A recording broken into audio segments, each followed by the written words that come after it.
یا اللہ پاک اس رمضان مبارک کے صدقے ہمارے مرحومین کو بخشش فرما دے، آمین۔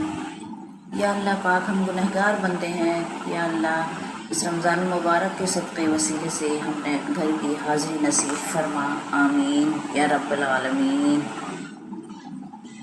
رمضان مبارک کی آمد سے سبھی کو اس ماہ مبارک کا بھرپور فائدہ اٹھائیں، نمازیں پڑھیں، روزے رکھیں، صدقہ و زکوٰۃ و خیرات کریں اور اپنی زیادہ سے زیادہ تربیت کریں۔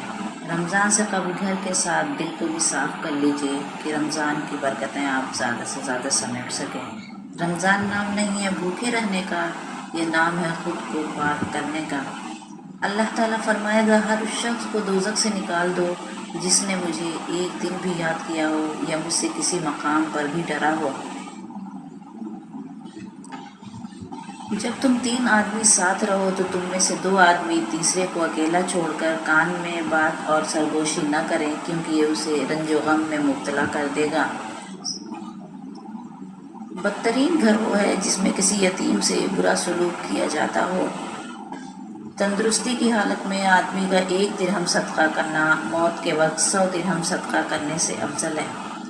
تم خود کو پاک مت کہو، تم میں سے نیک آدمیوں کو اللہ خوب جانتا ہے۔ کوئی ناراض ہو تو کتنی منتیں کرنی پڑتی ہیں اسے منانے کے لیے، اور ایک اللہ کی ذات ہے جو ایک آنسو سے عمر بھر کے گناہ معاف کر دیتا ہے اور وہ مان جاتا ہے۔